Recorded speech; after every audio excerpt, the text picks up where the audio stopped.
This shows the two different types of fog nozzles that are typically used in gas turbine fogging. The swirl jet nozzle and the impaction pin nozzle. This is our proprietary nozzle. This is more common from other suppliers. In fact, I think we're the only supplier that does impaction pin nozzles today. Swirl jet nozzle, the water is flowing through a swirling flow path inside of the nozzle, and it comes out spinning and opens up into a spray plume. With the impaction pin nozzle, there's a straight through orifice. The water impacts the pin and breaks apart. So there are much more frictional losses with the swirl jet type nozzle. That means the velocity of the sheet at the exit is quite a bit less, so the droplet size produced is bigger. This shows a comparison of the two nozzles. So the impaction pin is making, this is actually 90% of the water mass flow is in droplets that are less than 19 microns. For the swirl jet, 90% less than 30 microns. And here we see the volume frequencies. So there are a few very, very small droplets, roughly 12% or so in the middle of the spectrum, and then a few larger droplets. These larger droplets represent a lot of the mass flow because they're big. So one of these droplets might have many times the mass of one of those, even 1,000 times the mass. So it's that spectrum of droplet size that's produced by the nozzle that is important. We measure droplet size by what's called DV90, meaning that 90% of the water flow is in droplets of that size or smaller. So here we see 19 microns or 20 microns versus 30 microns, not that big of a difference. But because droplets are spheres, it makes a pretty big difference in the way the droplet reacts. So evaporation rate is critical whether you're doing evaporative fogging or wet compression. You want the droplets to evaporate early in the compressor rather than deep inside the compressor, because you get more benefit from them if they evaporate earlier. So evaporation time depends on the initial droplet size.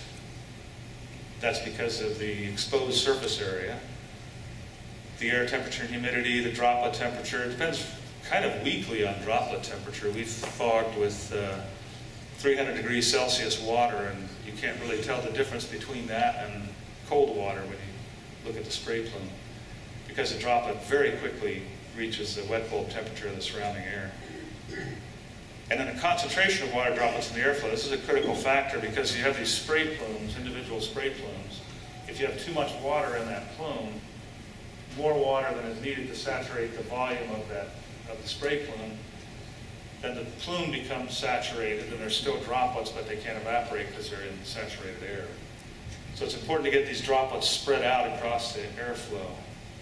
And that's challenging because it's difficult to move a 20 micron droplet sideways in a high velocity airflow. It wants to turn and follow the airflow. So the 20 micron droplet, even though it's not that much smaller than the 30 micron droplet, has 150% more surface area exposed. And it has 33% the mass of the 30 micron droplet. In fact, if you started with a 30 micron droplet, you'd have to evaporate 70% of it before it would become a 20 micron droplet. So these are big differences. The rate of evaporation for a 30 micron droplet is dramatically slower than for a 20 micron droplet. And it's also more likely to be centrifuged in the duct, to hit a wall where there's a bend in the duct, or to collect on support struts, that kind of thing. So this shows the evaporation time. That's the, that's the 30 micron droplet. That's the 20 micron droplet. And our marketing people love to put the x-axis numbers on top of the chart because it looks pretty, I guess.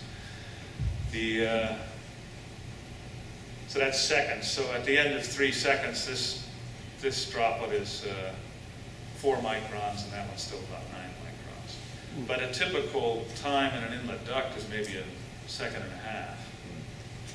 And what you really want is to have droplets that are smaller than 10 microns entering the compressor. So this nozzle accomplishes that, but the swirl jet nozzle misses it.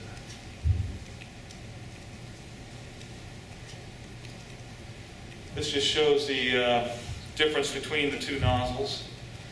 And the difference in droplet size is you can see it with the naked eye. We've tested so many of these nozzles that our scientists can look at one of these and pretty much tell you what the droplet size is just by the way it looks when it's spraying. So here you can see this kind of smoky edge where there's recirculation of these really small droplets in the turbulent airflow, and a very white spray plume, very opaque. Here it's more transparent, and you have these straight lines where these larger droplets have a penetration velocity that keeps them moving in the same direction. So it's pretty obvious when you look at the two nozzles side by side.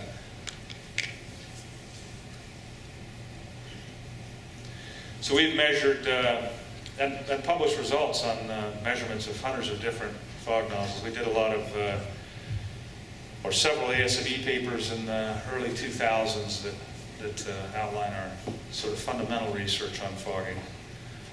What that allows us to do is we have these charts where we can look up the droplet size if we know the flow rate. So this is liters per hour flow rate.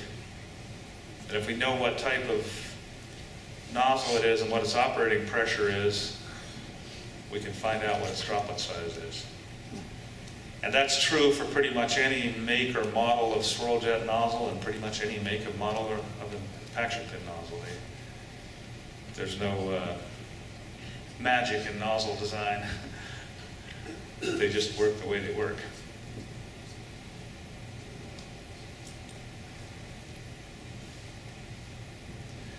This shows the dynamics of droplets close to the nozzle. So that's the nozzle itself there is inches away from it.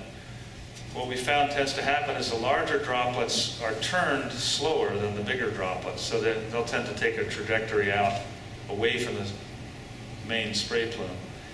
And the smaller droplets tend to be turned very quickly. This means that in a higher air velocity, the droplet size produced is actually smaller. Because if these droplets have the same flow path, this bigger one is moving faster. It's actually slowing down slower.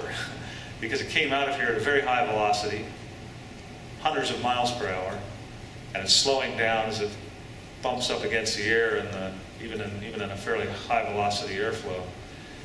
So it's bumping against air molecules and slowing down. If it encounters smaller droplets before it slows down, it'll just sweep them up. So the droplet grows due to collision and coalescence. This effect occurs for the first few inches and then goes away as all the droplets begin to take the same velocity. They take the velocity of the airflow stream, basically.